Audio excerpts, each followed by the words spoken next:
नमस्कार सांग मैंने आसतु आज नुआ वीडियो आरंभ करवा। तो आज वीडियो अच्छी पुण्यात्मा कहीं दुखी रुहति, पापी लोक मैंने कहीं खुशी रुहति।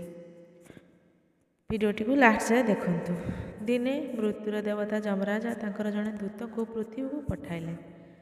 जड़े स्त्री लोक मरी जाइतिले तांको आत्मा को आनिबा को जाइतिले। देवदूत आसिले एवं चिंतार पड़गले, कारण तीनोटी जाआँला झील एबे भी सही मृत स्त्री लोक पाखरे बसी कांदुथिले एवं डाकुथिले। जड़े झील से कांदी कांदी शोई पड़ी, स्त्री लोकटी मरी पड़ी एवं कहीं देखापी भी नहांती एवं से स्त्री लोकर स्वामी पूर्वर मरी सारी। से परिवार से तीन झील छड़ा आउ कहीं भी नहांती। यही तीन छोट झीलकर कौन हेब? देवदूतटी यही कथा भाभी खाली हाथ में फेरीगला। फेरी जाई तांकर प्रधान को कहले, मते क्षमा करंतु, आपण को सेठिकार स्थिति जना नहीं। तीन जण जाआँला झील एवं छोट छोट होइछंती। जड़े ता मृत माँ को धरी एबे भी कांदुछि, आउ जड़े ता माँ को डाकुछि, आउ जड़े कांदी कांदी सेठी शोई पड़ी। मते बहुत दुख लगिला। मु से स्त्री को आनी पारिली नाही। कौन एमिति होई परिबो नाही? सेही स्त्री लोक को आउ किछि दिन जीवन दान दिया जिवो। किछि नहले झील माने टिके बड़ होई जाते। छोट छुआ मानकु केही भी देखिबा पाई नाहांती। मृत्युर देवता कहले, यार माने होउछि तोर मोठारु अधिका बुझामणा हेलाणी। कौन तो इच्छार मृत्यु हेब आउ तो इच्छार जीवन हेब? तू प्रथम पाप कर सारिछु, तते भोगिबाकू पड़िबो। तोर दंड हेउछि तते पृथ्वी लोक को जीवाकू पड़िबो। जे पर्यंत तोर भूल रे तू तीन थर न हसीचु से पर्यंत तू आसीपारिबु नाही। भल से बुझिबु, कारण अन्यर भूल देखिले अहंकार हसे। जेबे तू तो निजर भूल पाई हसीबु तेबे तो अहंकार भांगिबो। देवदूत यही दंड भोगिबाकू राजी होईगला, किंतु से पुणी ताकू लागिला, मु तो ठीक थिली, हसीबार मौका मते केते बेला आसीबो। से देवदूत को पृथ्वी को पठाई दिगला। ठंडा दिन पाखे आसुला। जड़े जूता कारीगर किछि पैसा जुगाड़ करी तार पिलामानक पई कोट एवं कम्बल किनिबाकू सहर जाइतिला। जेबे सी सहर जाउतिला, से देखिला रास्ता पाखर जड़े उलग्न होई थुरु होई पड़िछि। से उलग्न व्यक्ति होउछि सेही देवदूत जाहाकू पृथ्वी को पठाइतिले। सेही कारीगर को दया आसिला। सी तार पिलामानक पई कपड़ा न आनी से उलग्न व्यक्ति पई कम्बल आ ड्रेस किनिदेला। से लोक पाखरे किछि खाइबाकू भी नथिला एवं रहिबाकू घर भी नथिला। तापरे से कारीगर कहिला, तुमे मो सहित मो घर को चल, किंतु जदि मो स्त्री रागी जाए एवं गाली करे तुमे चिंतित हेब नाही। किछि दिन पर सब ठीक हो जिवो। जेमिति देवदूत को नहीं से कारीगर घरे पहुँचला। से कारीगर स्त्री बहुत गाली कला, रागिला। सेठी देवदूत प्रथम थर हसिला, कारण कारीगरटी कहिला, हसुच कहीं कथा कौन? देवदूत कहले, मु जे पर्यंत तीन थर हसी नाही से पर्यंत मु किछि कहि परिबि नाही। देवदूत प्रथम थर हसिला, कारण से देखिले जे सही कारीगर स्त्री को जना नाही जे कि से कारीगर देवदूत को घर को आनिछि। जार आसीबा मात्रे घर हजार खुशी रे भरी जिवो। तापर देवदूत से कारीगर घर रही काम करने को लगिला। जेहेतु से देवदूत थिला, से 7 दिन रे सी जोता कारीगर सबू काम शिखीगला एवं तार जोता एत प्रसिद्ध होगला जे कारीगर मासे भितर धनी होगला। 6 मास भितर तार ख्याति सबुआड़े पहुँचीगला।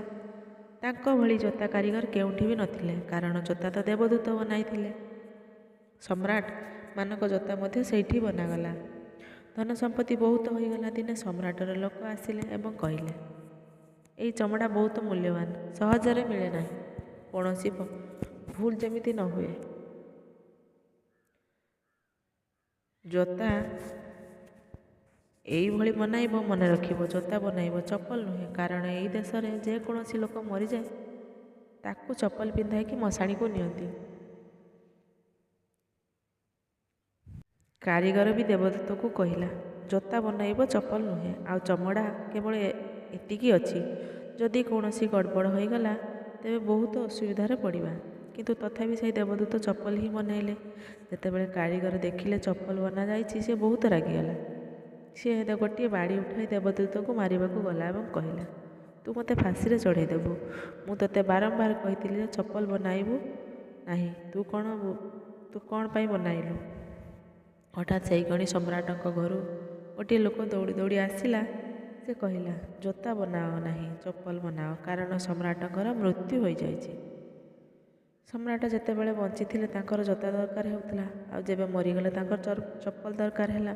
ତାପରେ ସେଇ କାରିଗର ସେଇ ଦେବଦୂତର ଗୋଡ଼ ଧରି କ୍ଷମା ମାଗିଲେ, କହିଲେ, ମୋତେ କ୍ଷମା କରିଦିଅନ୍ତୁ, ମୋର ଭୁଲ ହୋଇଯାଇଛି।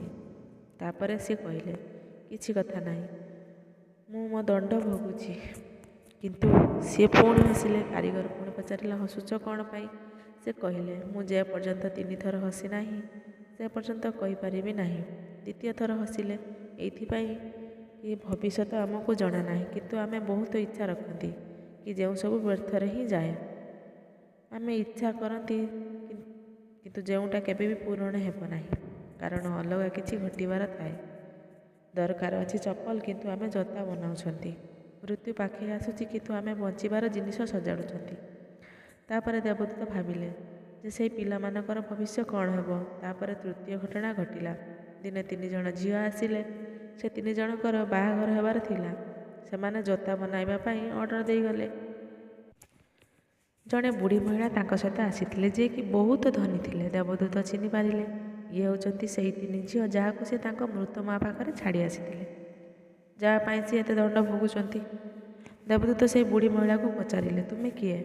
ସେ ବୁଢ଼ୀ ମହିଳାଟି କହିଲା, ଇଏ ହେଉଛି ମୋ ପଡ଼ୋଶୀ। ଏମାନଙ୍କର ମା ବହୁତ ଗରିବ ଥିଲା। ଏମାନଙ୍କର ଛୋଟବେଳରୁ ହିଁ ତାଙ୍କ ମାଆର ମୃତ୍ୟୁ ହୋଇଗଲା। କିନ୍ତୁ ମୋତେ ବହୁତ ଦୟା ଲାଗିଲା, ମୋର ବି କୌଣସି ପିଲା ନଥିଲେ। ତାପରେ ମୁଁ ଏହି 3 ଝିଅଙ୍କୁ ପାଳିଲି। ଯଦି ଏମାନଙ୍କର ମା ବଞ୍ଚିଥାନ୍ତେ, ତେବେ ଏହି 3 ଝିଅ ଭିକ ମାଗି ବଡ଼ ହୋଇଥାନ୍ତେ। ଏମାନଙ୍କର ମା ମରିବା ପରେ ଏହି 3 ଝିଅ ବହୁତ ବଡ଼ ଘରେ ବଢ଼ିଲେ ଏବଂ ଏମାନଙ୍କର କୌଣସି ଅସୁବିଧା ହେଲା ନାହିଁ।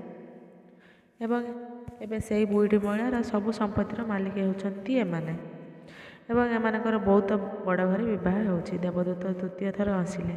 ତାପରେ ଦେବଦୂତ କାରିଗରକୁ କହିଲେ, ଏହି 3 କାରଣ ହେଉଛି ଭୁଲ ମୋହର ଥିଲା। ନିୟତି ହେଉଛି ବଡ଼, ଆଉ ଆମେ ସେତିକି ଦେଖିପାରନ୍ତି ଯାହା ଆମ ସାମ୍ନାରେ ଅଛି। ଯେଉଁଟା ହେବାକୁ ଥାଏ ଆମେ ସେଇଟା ଦେଖିପାରନ୍ତି ନାହିଁ।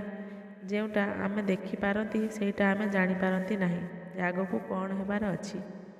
ମୁଁ ମୋ ମୂର୍ଖତା ଉପରେ 3 ଥର ହସି ସାରିଛି। ଏବେ ମୋର ଦଣ୍ଡ ସମାପ୍ତ ହୋଇସାରିଛି। ମୁଁ ଏବେ ଫେରି ଯାଉଛି। ଭଗବାନ ଯାହା କରନ୍ତି ସବୁ ଆମ ଭଲ ପାଇଁ ହିଁ କରନ୍ତି। ଆମେ କୌଣସି କଥା ଭାବି ଚିନ୍ତିତ ହେବା କଥା ନୁହେଁ। ସାଙ୍ଗମାନେ, ଆପଣମାନଙ୍କୁ ଯଦି ମୋ ଭିଡ଼ିଓଟି ଭଲ ଲାଗିଲା, ନିହାତି ଭାବରେ କମେଣ୍ଟ ମାଧ୍ୟମରେ ଜଣାନ୍ତୁ। ମୁଁ ଆପଣମାନଙ୍କ ପାଇଁ ନୂଆ ନୂଆ ଭିଡ଼ିଓ ଆଣିବି।